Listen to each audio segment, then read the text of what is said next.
Good evening, आंनि Facebook अनजाग्रा लोगोफोर। मिन्थिना मोनो दि ससियेल मिडिया बयनिबो एडभान्स, बयनिसिमबो माने सिगाङाव थायो आरो जोंनि बयनिबो सिगाङाव सैथोआ ओंखारो। स' आं दिनै नोंथांमोननि गेजेराव किसुमान खोथा लानानै फैदों। नोंथांमोना जेसे हायो बे भिडिअखौ अननानै शेयार खालामनानै हो। जे आं रिकुवेस्ट खालामाखै, बे नोंथांमोना माने साफ्रोमबो न'खरनि थाखाय, बर'फोरनि थाखाय आं बे भिडिअखौ बानायनाय जादों। खोथायानो जाहैबाय बिखायानो मावगायाखै आंना, मिथिबायना? माने बिखायानो दाबो मावगासिनो। माने मोनसे खोथा खोनादों आरोना, आं दा शेयार खालामनो हागोन ना मिथिला। माने जोंहानि आब' आरोना, बिनि गुमैया जिहेतु एक्स NDFB मोन, जेलाव दङ बिथाङा। फिसाजो सासेल' दङ।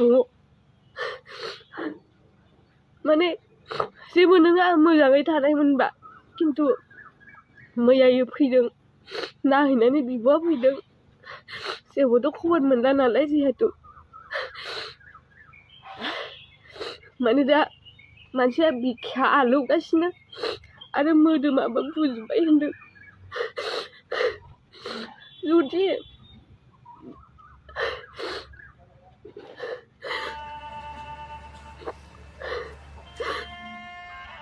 माबा मोनसे जायो, फिसाजो उन्दैखौ लानानै माबायदि संसार जागोन बिलाय? हौवाखौ लामा नायनानै दिनै थांनानै दङ बेसोरा। गसिगोन ना लामा नायनानै। बिखायानो मावगायाखै दाबो खोनाखै।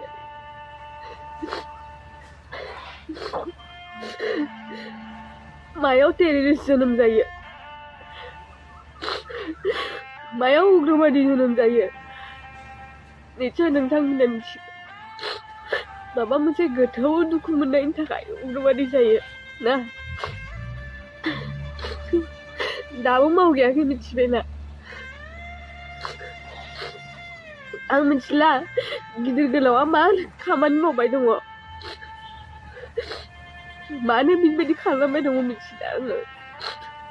आं इसेबां गोथौआवबो हाबनो थाङाखै, खिन्थु मोनसे रिकुवेस्ट, अननानै जाहाथे जोंहा गुमैखौ, जिहेतु सासे हिनजावसा गथ'नि बिफा, उन्दैनिफ्रायनो नुवाखै। दिनै 7-8 बोसोर जाबाय फिसाजोआ।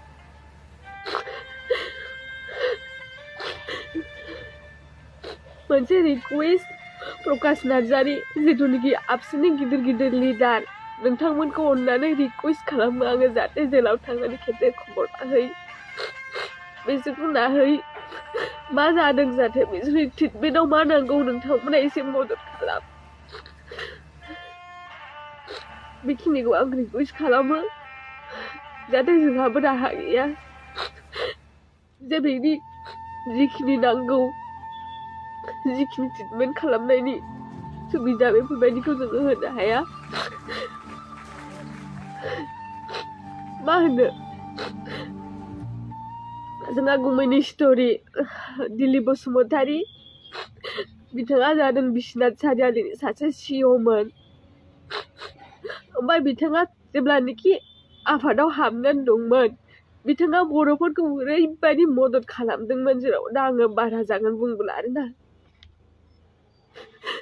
बिनि दैदेननायाव जि साफा सानै गोरों गथ' उजिदोंमोन, सब जोंनि गुमैनि आखायावनो उजिदोंमोन। जेरैहाय आंनो लोगो सानैसो दं, बिसोरखौ गुमैयानो मदद खालामोमोन फरायनायाव माबा मोनसे नांगौबा।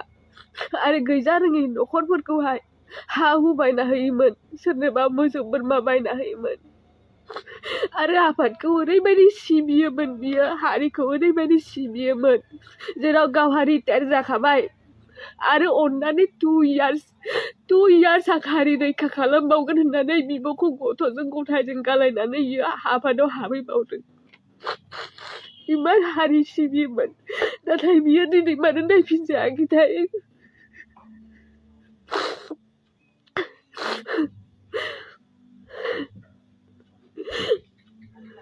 आं जेबो बुंला खालि बेल' रिकुवेस्ट जाहाथे गुबैया मोजाङै थायो नोंथांमोननो अननानै खबर लाहै जेरावनोखि आबसु गिदिर गिदिर लिडार दङ आं मेनसन खालामो प्रकाश नार्जारि नोंथाङाथ' गोबां मानसिखौ मदद खालामो जाहाथे जोंहाबो दा गुबै दिलीप बसुमतारीखौ जेरावनोखि गथ' हिनजावसा सासेनि बिमा जाहाथे बेखौ मावरिया दा खालामथों अननानै नोंथाङा नोंथांमोननि ग्रुपआ मदद खालामै बेखिनियानोसै मावखायाखै खबर मोननानै बिखाया medical report मोनफैयाखै होनबावदों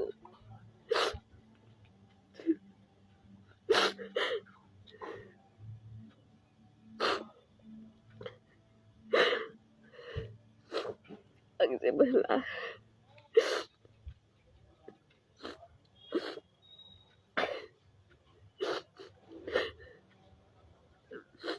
Dear Narendra Modi सर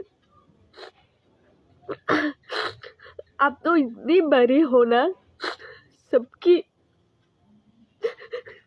मोदीनो मोननैसो रिकुवेस्ट खालामनाय आङो खिन्थु लायनानै थांना होबाय नेक्स्ट भिडिअ आं निस्सय खावलायगोन आङो बिथां नरेंद्र मोदीखौ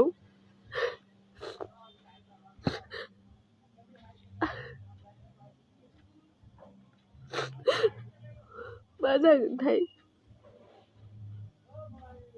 आंथ' सानो सोरबा सोरबाथ' जेलाव थानानै गोमोरलांखाबाय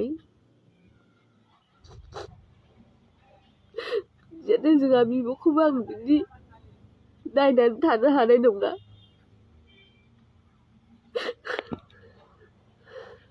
अननानै आं भिडिअखौ बेखिनियावनो दोनथ'बाय